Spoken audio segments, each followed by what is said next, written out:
Hello, welcome to today's episode of Juicing the Numbers. I'm your host, Joshua Tracy. And I am Corwin Heller.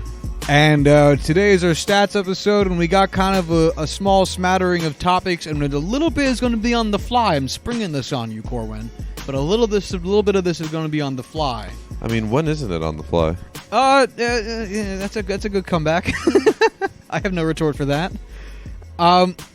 First, though, I thought we could talk about the So remember I think last week or 2 weeks ago we were talking about the Hall of Fame stuff, and I mentioned a few weird players who had like a really low wins above replacement that were in the Hall of Fame. So I actually just got one today, and from fucking god damn it, what's Baseball Savant? No, Baseball Reference, because I get those emails every day, and I realized something. So, for one thing, I'm still kind of right. There's still a few weird ones, which I'll get into. But, for instance, it says, it's the Born This Day section, right? So, today, August 7th, is Bill McKechnie's birthday. Okay. He's in the Hall of Fame. He has accumulated 3.3 wins above replacement. So I was like, this is perfect. We're recording today. What the fuck's up with Bill McKechnie that he's in the Hall of Fame with 3 wins above replacement? Managers. Every time I've gotten one of these weird-ass, 0 point whatever, 5 point whatever wins above replacement dudes, it's always been that they've been managers, and that hasn't been showing up. That makes a lot more sense. Yeah, because he has like 3, I think. I closed the tab already. But he has like 3... World Series rings in those early eras, right? When that shit like was fucking basically a lock in getting you to the Hall of Fame. So that's where it came in. However, I still did some digging to find like a WAR leaderboard of people in the Hall of Fame. And what do you think so it's not that low. Like it's not like that comic like 3, 4, 5 wins above replacement low. But what do you think like the lowest lowest amount of WAR is in the Hall of Fame? 15. You're pretty close. It is still higher than that. The lowest is. I want to see if I can get the. I opened up 10 million tabs. And I just need to find. I know the right we were guy. looking at ones that were in like the low 20s, and those were pretty mind-boggling. So I feel like 15 would have been a nice one, but if you're still saying it's higher than that, I'm going to say like 18, 19 then. 28.3. Really? 28.3. Freddie Lindstrom has the least. Who were we talking about the other day that only had like 20-something? Although, WAR? now that I think about it, I might be looking at batters only. That would make sense. Yeah. Yeah, because those relievers had like super low numbers, but yeah, which makes sense. That makes sense too. Yeah. So anyway, we'll restrict this saying batters. But if you had just for a little bit of reference about who Freddie Lindstrom is near, 28.3 wins above replacement is the same amount as Starling Marte. Really? So could you imagine if Starling Marte like retired today and made the Hall of Fame? Not even a little. Yeah. Like there's no way he's even close to that. I love Starling Marte. And I figured you would. I figured this would be a good guy for you. Exactly. But there's no way he makes it on the Hall of Fame. Like I don't think there's been a single season where I can honestly say maybe, the past 2 years since McCutchen left, at least. But I don't think there's even been a single year where he's been the best player on the Pirates. And it's not like he's playing for the Yankees or the Dodgers where they have a lot of good players. It's the Pirates, and there's not much going on there. Yeah. I mean, don't get me wrong, he's still a great player, but he's like... Would you put him in the top 15 players playing right now? No. Would you put him in the top 20? Probably not still. He might not make it in the top 30. Yeah. He's definitely a player of note. Like I think yeah. most, maybe not like casual baseball fans, but most like people who follow baseball are very, very likely to know the name Starling Marte. But just to go over here to Freddie Lindstrom again, he led the league in hits one time, and that's it. That's the only thing he ever led anything in. He led the National League in hits in 1928 with 231, and that's the only time he did anything of note.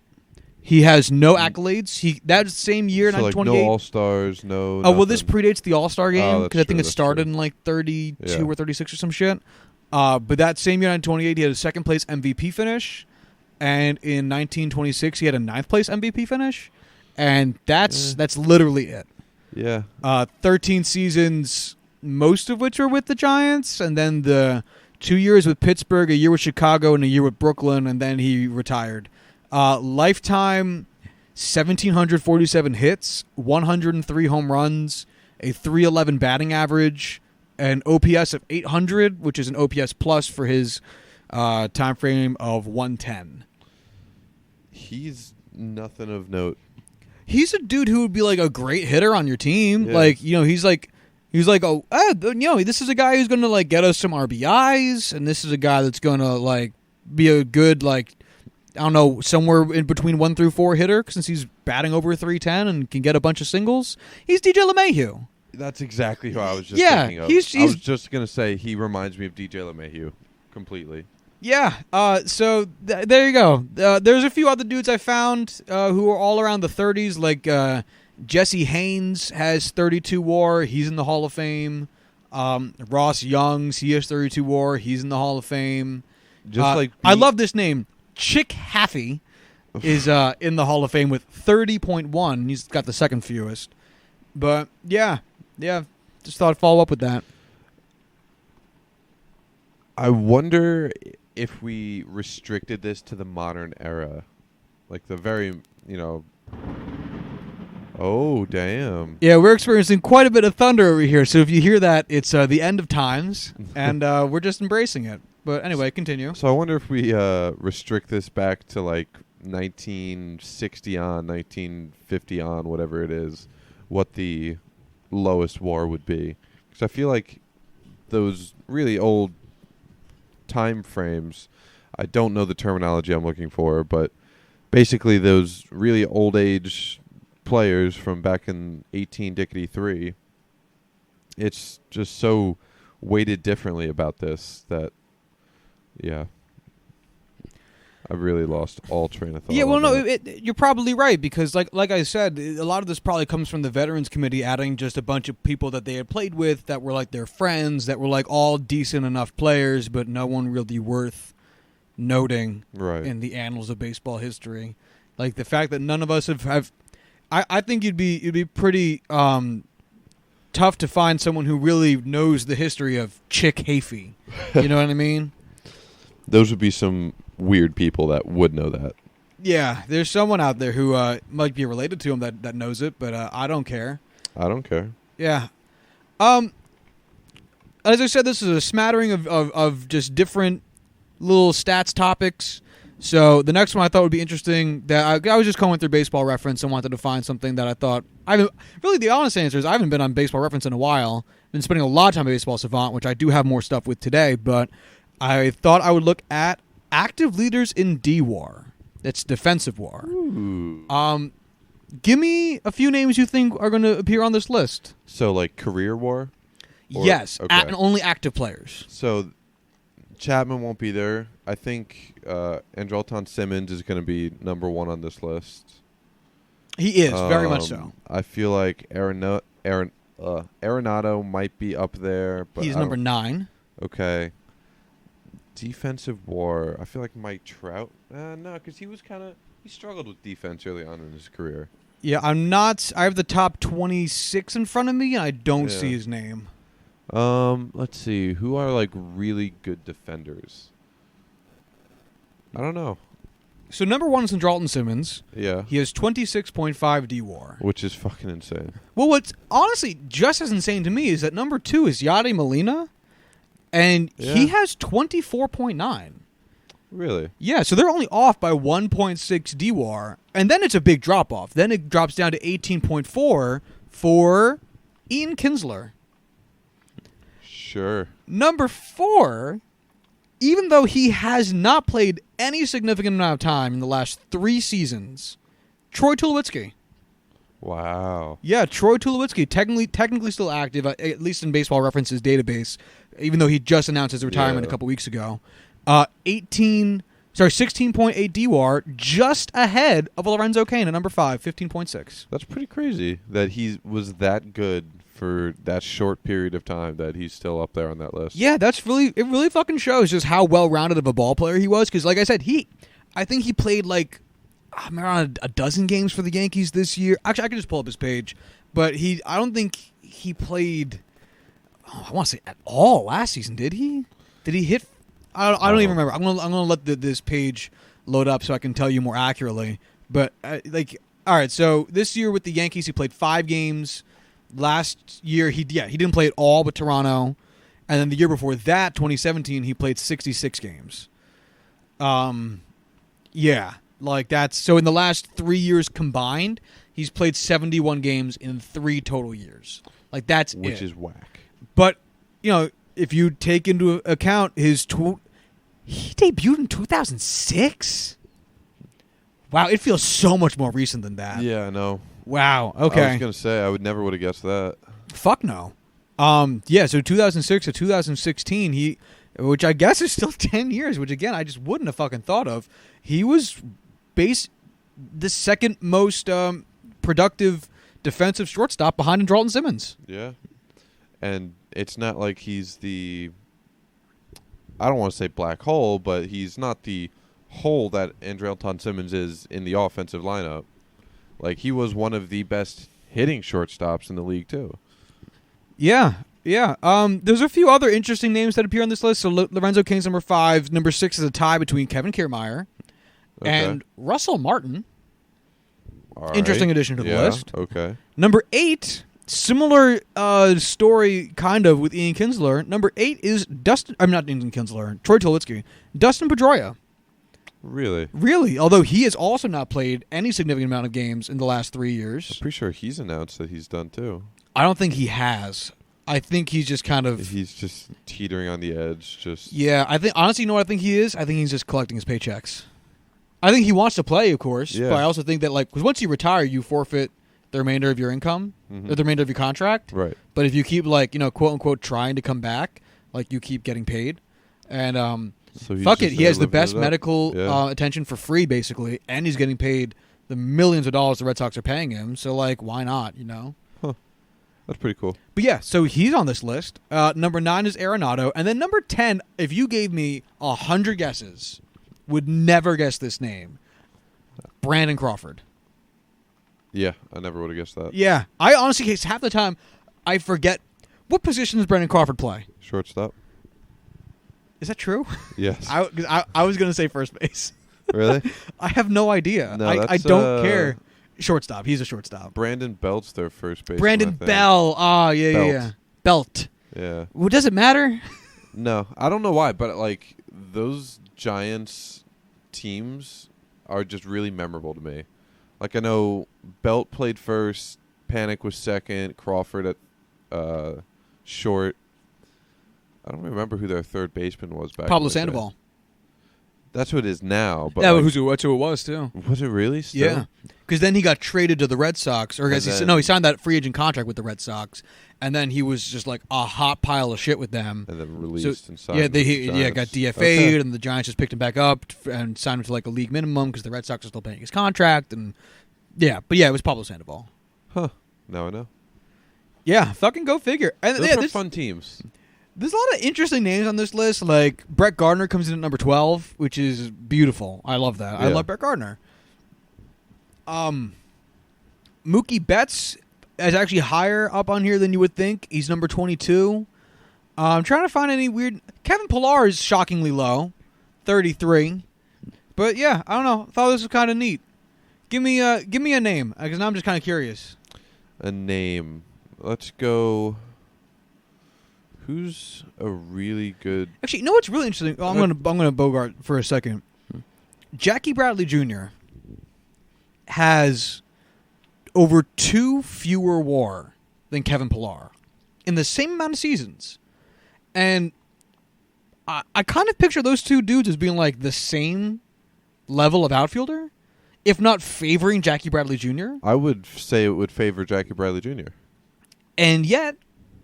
here we stand with Pilar's Kevin doing Pillar better. at 8.7 wins above replacement, or DWAR, I should say, and Jackie Bradley at 6.2. Huh. I never would have guessed that. I would have absolutely put JBJ up higher. Yeah. Yeah, fucking go figure. Where's Leonis Martin on this list? That is an interesting question. Leonis Martin. He's number 40 at 7.7. Fair enough. Yeah. Yeah, Well, so that's that. Has Francisco Lindor made this list yet, or does he not have enough playing time? Let me see. Francisco Lindor, number 30. There you go. 9.5. He's pretty good. Yeah, Those in only Indians. 5 years. That's really fucking good. That That actually puts him ahead of Robinson Cano at 8.9. How many players are on this list? Oh, very many. There's it's a full list. Yeah, Who's the the top wor- 100. Okay. I was hoping it would be more than that, but who do you think's? Well, you're looking at the list, so it doesn't count. Well, read me off the bottom 5 or so. The bottom 5 is actually fascinating. Yes. Okay, so the bottom 5. Francisco Cervelli. By the way, these are all tied with 3.4 wins above replacement. DWAR. Okay. DWAR. All tied. So I think that's really being held up lot by of that backup. one huge season that he had. Oh, okay. Okay. Carlos Correa, Interesting. Manny Pena, Bobby Wilson, and Josh Reddick. Josh Reddick. Okay. Yeah, Josh Reddick and Carlos Correa, I would have figured would have been higher. So for reference, Francisco Lindor has been in the league for the exact same amount of time as Carlos Correa, and has 6 more WAR than him on defense. He's also played a lot more. Yeah, I mean that's true. I guess Correa has been injured a lot recently. But I would definitely But still. still say, yeah, I guess in my mind, even in my mind, I would still think Lindor's a better defender. And Reddick, I feel like, is one of those guys who gets by on his defense. Mm-hmm. And yet here he is 11 seasons into his MLB career, which also does not feel like it's been that long, with the exact same amount of WAR as Carlos Correa while being a significantly bigger liability at the plate. Uh-huh. Although in the last couple seasons, I feel like he's kind of been turning it around. Yeah. But, yeah. I don't know. Ain't that some shit? I love these lists. Lists are so much fun. Lists are fun. And I feel like we don't talk about defense a lot, so I figured that would be an interesting place to I look. love talking about defense. Yeah. So, switching it up a little bit, jumping over to StatCast, as we have been doing a significant amount in recent weeks, honestly, in the last couple months. I thought it'd be interesting to talk about clutch and what that means to you. Clutch? Clutch. So, I know that, Fangraphs has, its own, clutch rating, but I How figured... you know how they categorize that? No, I have no idea. I didn't even look. Fair enough. I was just... Because I was curious about... I did a StatCast search for team batting average with the go-ahead run on base. So not necessarily in Okay. scoring position, just on base. Okay. And I did it for batting, and I did it for pitching. So I have this list up here. I literally just pulled up Twitter. The first tweet was, Dustin Pedroia undergoes knee preservation surgery. What does that mean? I don't know. Like they put it in ember? Yeah, I have absolutely no idea. But go ahead.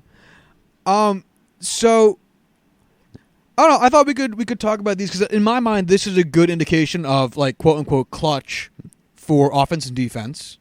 Being or batting and pitching anyway. And then the the live aspect of it is I'm going to ask. The Astros are not in the top 5. The Dodgers are not in the bottom 5. With the number 5 being the lowest, right? Marlins. Miami actually not in the bottom 5. They're close. Don't get me wrong. They are close. But not in the bottom 5. 5th worst, Pirates. Toronto, 236. I could see St. Louis, 233. Interesting. Colorado, 230. Hot and in the picture at some point, and cold and out of the picture at some point. I don't have the standings in front of me. I don't really care. But it's interesting because then you have, at the top of this list, the White Sox. So we have a few playoff content. Do you think that this is an important thing for potential playoff teams? I mean, it sounds like a goofy question, can you hit with the go-ahead runner on base? But do you put this as a high value? If you were to be generating your important clutch stats. Is this going to scratch the surface of that? What is this? Batting average with the go-ahead run on base, not necessarily in scoring position. Yeah, just like in general on base. Yeah, I would say it's one of those things that's up there. I know there's probably a little more stuff in depth that you could go into, but just being able to get a hit while guys are on and a point in the game where you need runs, absolutely. Yeah, I think it's interesting that we have so many teams. Like, the Dodgers not being up there is just so strange to me, but I guess their pitching is, phenomenal. So good. They can get away with it, but it just still feels so... Like, the Red Sox being there makes sense because their problem hasn't been hitting. It's been atrocious pitching. Yeah, it's been awful, terrible pitching. But the... So it could just be the Dodgers' thing that they just haven't had to get those big clutch hits because in general their pitching's just been so good they haven't needed them. Mm-hmm. But yeah, it just feels. I mean, I guess I also have the number of situations that they've had here. So like the Dodgers are 123 for 464, whereas the Yankees at the top of this list are 139 for 418. It's basically the same. Yeah, I don't know. It's interesting. Let's check out the pitching side of this, where maybe we can get more answers than questions for a change. So I have to just re-put it back in because as with all things when recording these low-budget DIY podcasts, there are problems. And we sure have a lot of them. And if some of you people would just pay us. Yeah, exactly. You just open your pockets to two strangers just trying to get by in life. We sure would appreciate it.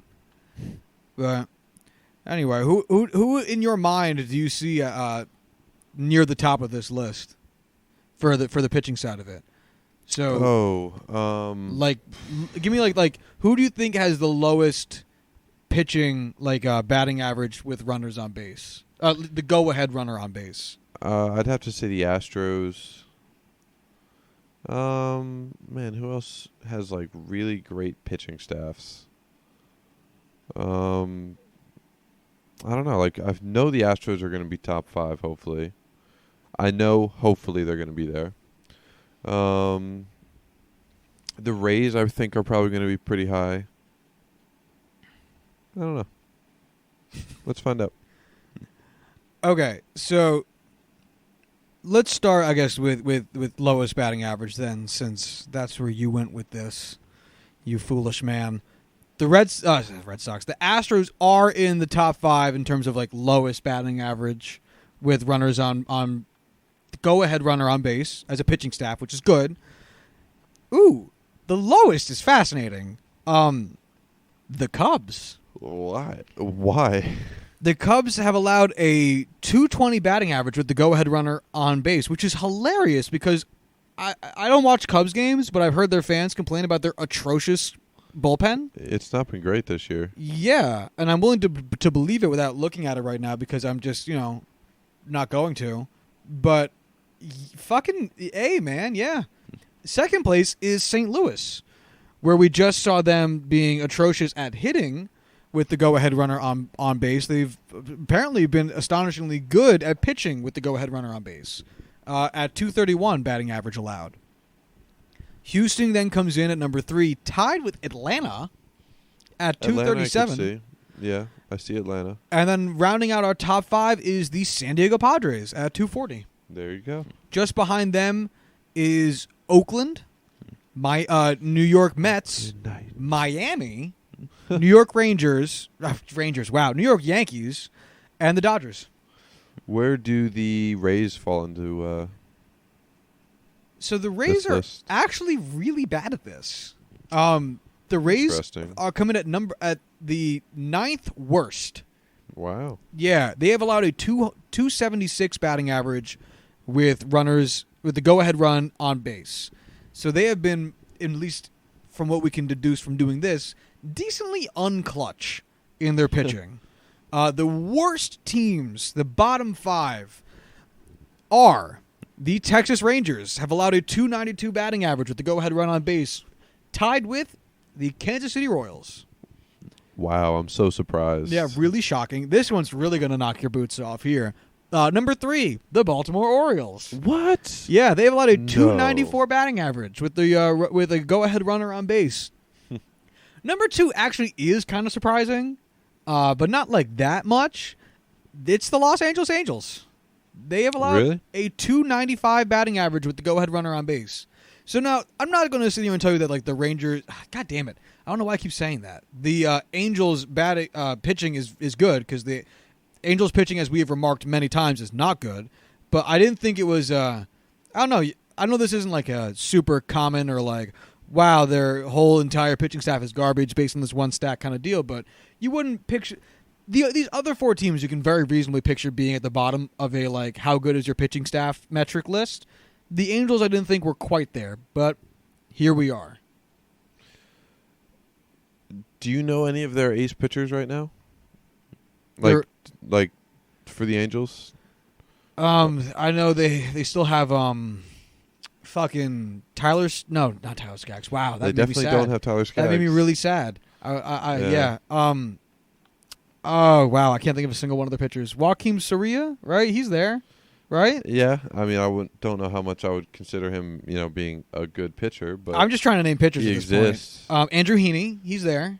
No, Heaney's not there. no, is he's he on hurt? the Padres. Wait, Heaney's on the Padres? Yeah. Seriously? I want to double check this because I saw him in a Padres uniform like 2 days ago. No way, he's on the Padres. Did they? Unless they traded him this season, did they? I guess I'm wrong, but I literally saw Andrew Heaney in a Padres uniform like 2 days ago, and I was like, I guess that was a trade deadline thing that I completely missed. But no, he's still on the Angels. All right, well, so he's there. Sorry. I'm really trying to think of who the fuck else they have pitching. I don't know. Do you know any other ones off the top of your head? Off the top of my head, Jose Barria. Oh yeah, he's there. He's still trying. Jamie Barria. Jaime. Barria. Yeah. I don't know anyone else. Ty Buttrey. I don't even know who that is. Trevor Cahill. Oh yeah, okay. Jose Suarez. Nope. Yeah, that's it. That's really the extent of the people that they have on their team. It's not great, and I'm really not surprised that they are just not good at pitching. They have no pitchers eligible for an ERA title this year. Really? By innings pitched, yeah. Not a single one. Not a single pitcher eligible? Not a single one. I'm on their stats page right now. Their leader in wins is Felix Pena at 8. Holy shit. Second place, Tyler Skaggs with 7. Holy shit. Yeah. Their strikeout leader is also Felix Pena at 101. Saves is Hector Robles? Hansel Robles. And then Cody Allen? Yeah, Cody Allen at 4. Cody Allen got DFA'd, so... and he's still in second place here. I don't think he's... Oh, yeah. So here, listen to this shit. Their top 3 pitchers for innings pitched. Felix Pena, Trevor Cahill, and Tyler Skaggs. They have pitched, respectively, 96.1 innings, 81.2 innings, and 79.2 innings. That's not good. That's just nuts. Matt Harvey is 5th for them in innings pitched, and they DFA'd him too. Their pitching is in dire need of help. Yeah, I didn't realize it was this bad. But I guess that makes sense. I mean, next year, if everyone's healthy, which it won't be, it'll be Shohei Ohtani, Andrew Heaney. They'll have Griffin Canning back, who was that great rookie they had. And then whatever pieces they can put together after that. Yeah. Yeah, I don't even know what to say at this point about that pitching staff. So instead, and the worst, I should say, since I didn't earlier, the worst team at preventing hits with the go-ahead run on base is the Detroit Tigers. Very unsurprisingly, it's a huge jump. It's a batting average of 324. Yeah. I'm sorry? So if you are playing the Detroit Tigers, and the go-ahead run is on base, you are batting. Well, I mean, you're batting enough that you are like making a run at the batting title. Exactly. Yeah. Yeah. That's really bad. That's awful. At It's least 30 points higher than Detroit has like really good young pitchers coming up through their system that will make a difference there. Angels don't. No, the Angels are going to have to fix this shit through free agency, and taking up guys like Matt Harvey isn't the way to do it. So why don't you give me a stat that you think would be important for you when you're looking at how clutch a team is that you think might make a difference come playoff time? For playoff time, I feel what's like clutch for you? I want to say, so for hitting, it's probably runs scored in the 7th, 8th, and 9th inning. So like the ability to buckle down and get hits late in games. For pitching, probably whip in those same innings. So yeah, it's funny you say that because I love listening to Ken Singleton, who is a former player and now Yankees commentator, as he describes the 7th, 8th, and 9th inning as the tack-on portion of the game, where the team in the lead will tack on to their lead to create extra cushion and put the game away, or the opportunity for the team behind to catch up. So let's see which team is the best at scoring runs. So we'll say plate appearance result in I want a run scored. Damn, there's so many, man. There's so many drop down menus. I don't know what to look at. There's so many. I'm genuinely struggling with this. Just looking at your screen, it looks like a web developer designed a web page by only using drop down lists. Oh, it is exclusively drop down lists. I'm just trying to find like RBI or some shit or runs scored, and like I have 4 different options for caught stealing, and I don't have any for just a run scoring, man. Like I have so many different things, and none of them are like, hey, did that guy score? Jesus. How is RBI not the choice? Yeah, man, I'm struggling here. Some baseball news while Josh is figuring this out. The Toronto Blue Jays claim Zach Godley from the Diamondbacks. So there's that. Do we care about that, though? Meh. Not really. Yeah, neither do I. Would you take just give me a different, other than run score, give me a different metric, 'cause I literally just cannot find it. Are there like home runs? Is that an option? Home runs would be an option. What about one of the fun ones, like ex-Woba or BABIP? Oh, ex-Woba.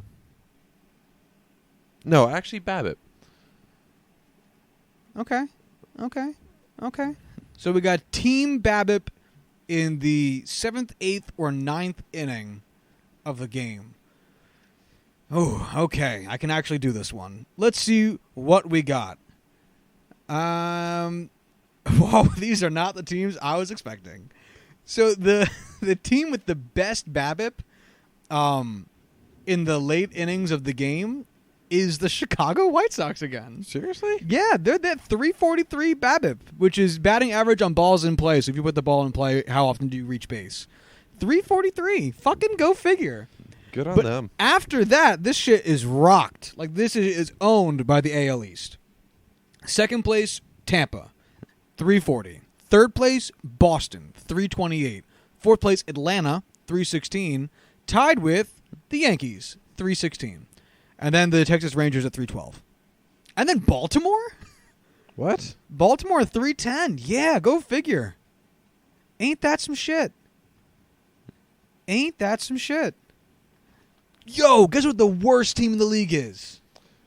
The Dodgers. The Astros. Really? 269 in the 7th, 8th, or 9th inning. That's not good. That's fascinating. So They're the surrounded Astros do by- have a weakness. Yeah, they are surrounded by the Kansas City Royals, the Oakland Athletics, the Chicago Cubs, and the Cincinnati Reds. But the worst of the worst in in terms of this is the Astros. That is actually fascinating. Now I do kind of want to see what their ex-WOBA is, because now I'm really curious, because that's just fucking bad. So I'm amazed that the Astros could even be in the bottom half of that list with how well they've been hitting. it's at the bottom of like literally any hitting list. It's just fucking bizarre. So if we go by ex-WOBA for the bottom innings, the Astros now come in 16th place. So they jump quite a bit. And the list looks like it makes a lot more sense. So ex-WOBA. WOBA is your weighted on base. Average?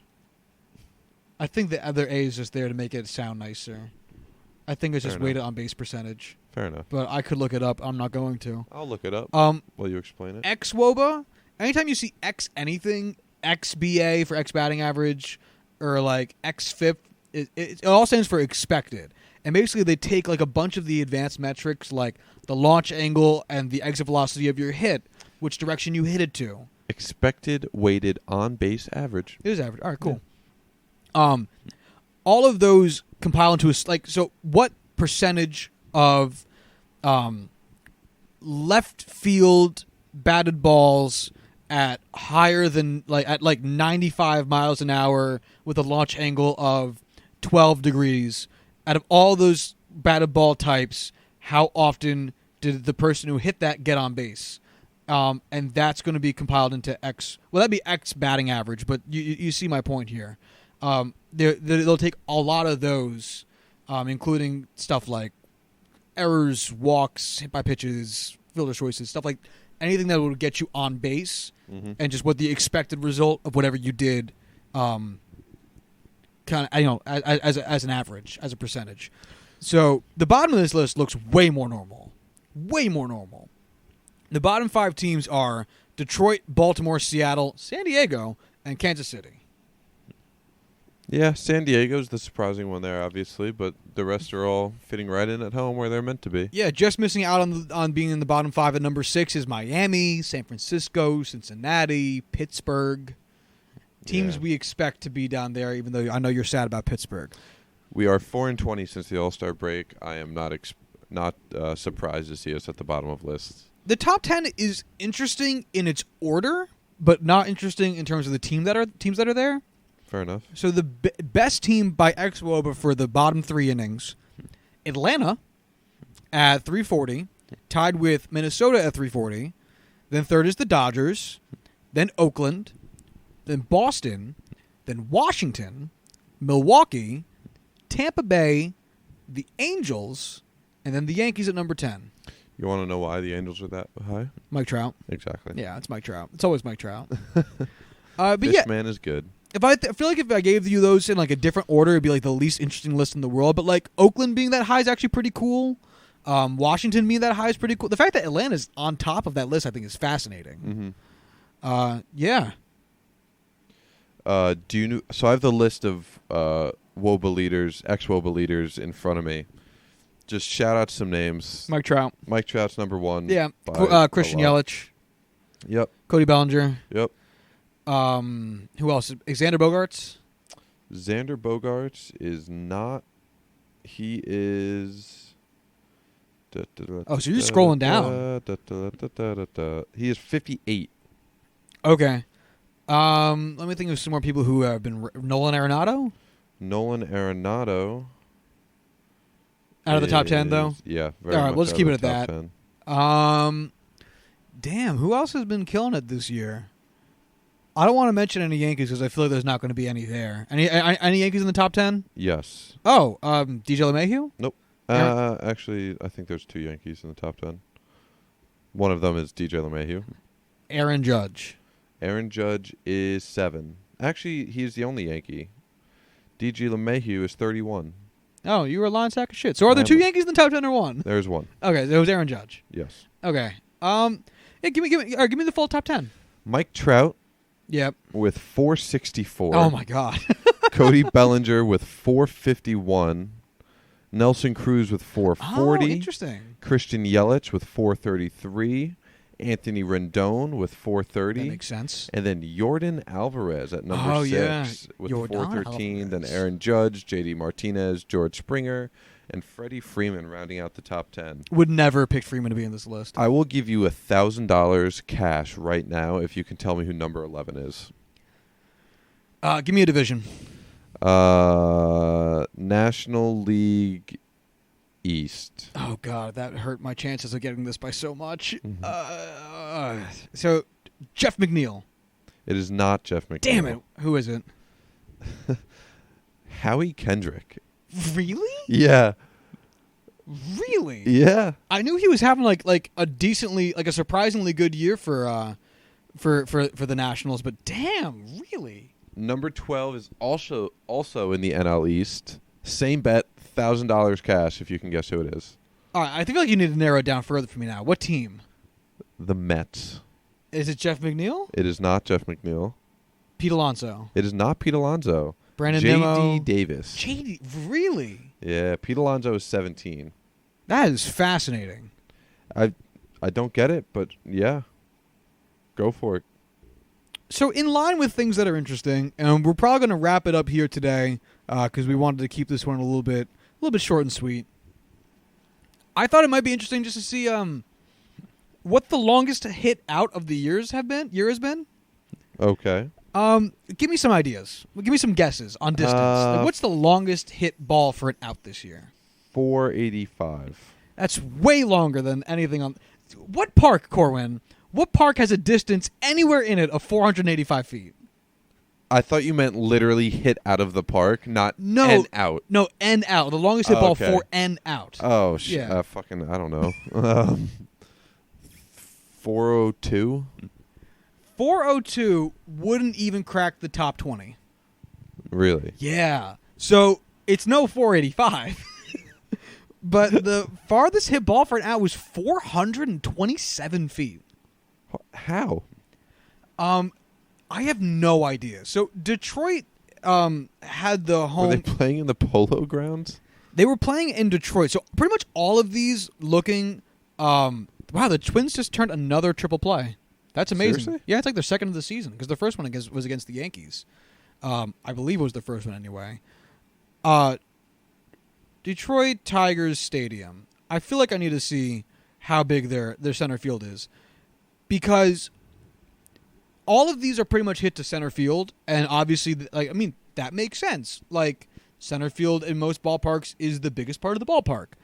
But, I just can't imagine. Can you imagine hitting a ball 427 feet, and you not even getting a single? Ooh, here's what makes this really fascinating. You know what straightaway center is in Comerica Park where the Tigers play? I do not. 420 feet. Wow. Yeah, so it looks like there's this little part that goes out kind of to a little bit right of dead straightaway center, yeah, which might have been it, but that's nuts.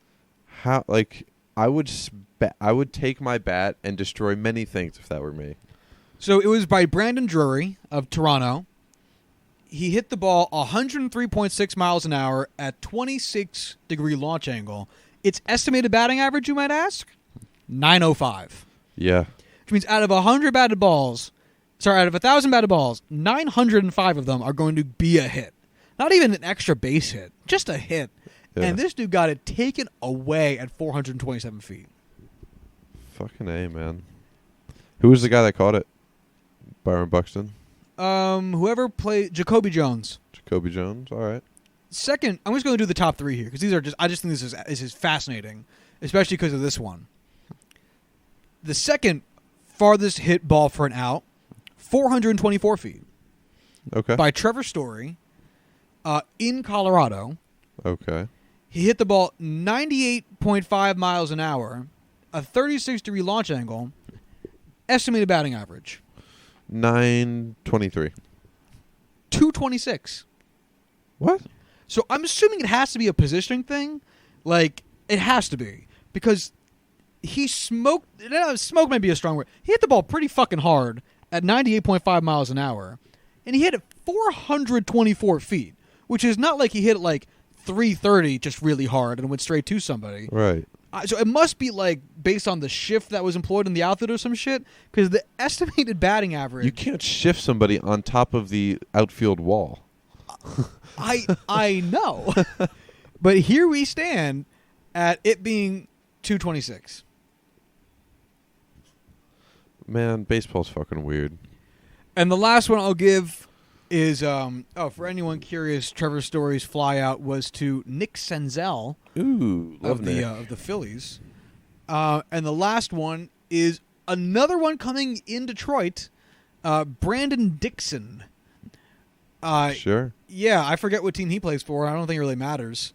He hit an out of 423 feet, again in Detroit, 104 miles an hour, 24-degree launch angle, estimated batting average. Now you don't know where to go. I don't. It was really high. It was really low. Now you don't know. 435. 874. Fucking whatever. Fuck you. Yeah, 874 batting average, estimated batting average.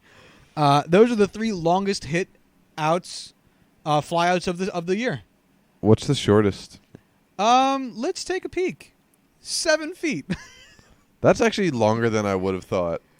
So it's funny because that's the shortest by 146 feet. What? So what I'm confused about is that I had this set to flyouts, not pop-outs. Okay. So the fact that there's actually anything that short is really surprising because you would assume that's a pop-out. Right. Unless, I don't know. And what's even more interesting, we might need to find this at some point, because what's even more interesting is that its launch speed was 47.6 miles an hour. Its launch angle, negative 22 degrees, which to me says ground ball. You know, a soft hit ground ball, right? Because it went it went down really fast. I don't know how this is a flyout. What? I have the date. Do you want it? Yeah, I want all the information I can get. It was April 7th against the Diamondbacks. So 4/7/19. What was the team? Diamondbacks. Xander Bogaerts. So Red Sox Diamondbacks. Wait a second. Hold on.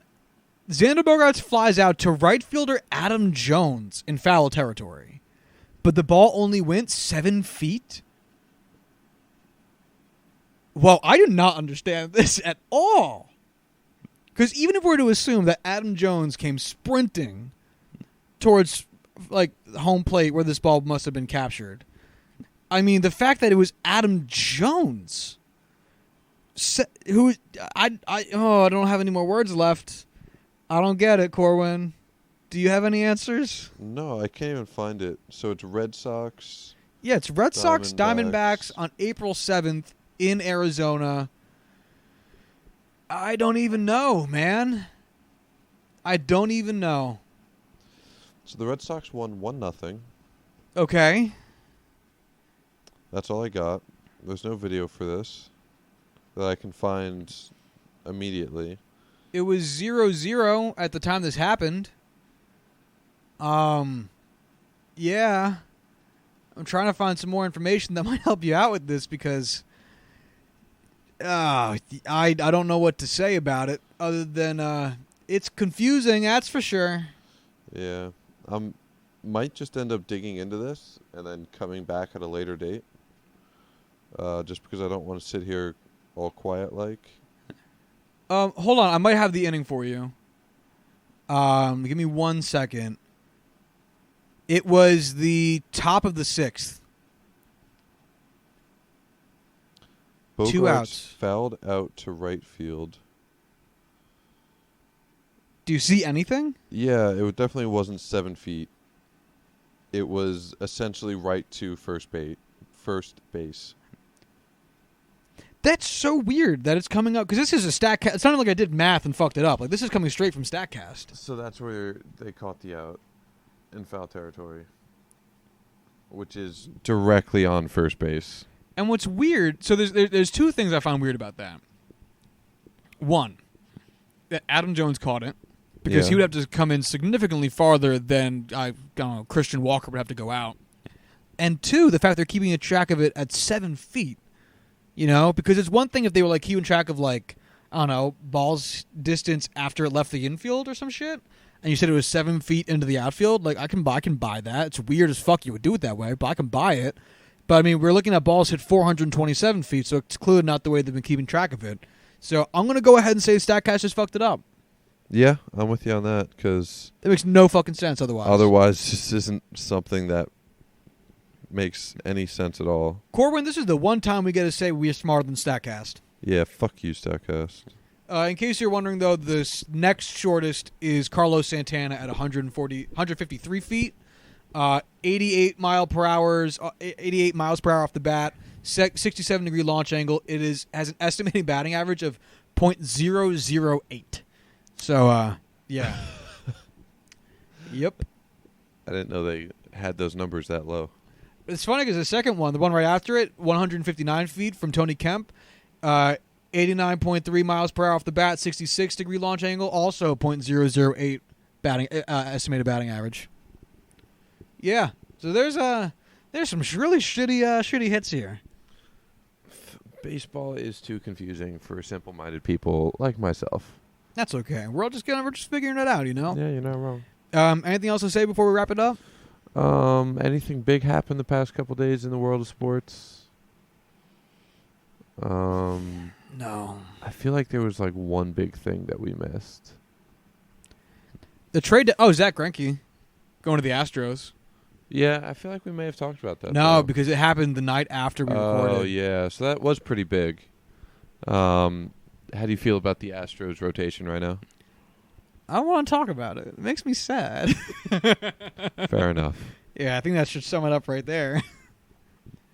All right, let me go top this week on sports subreddit. Oh, here it is, folks. The really legit stuff. Yeah, you know it. Man, nothing happens. Nothing. Yeah, it's kind of a quiet period, which is fair. Football has been very. Carolina's center came out of retirement to play for the Jets. I forget his name. Ryan Khalil. Yeah, I like that. He's a good player. He was the player I chose from the specific team that I don't exactly remember for the expansion draft.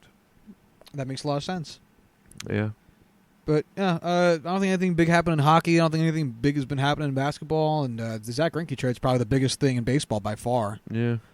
But, yeah, if Houston doesn't turn this team into a team that can win for a sustained period of time with how much they just destroyed their farm system, they're going to go the way of the Red Sox if they don't tighten it up.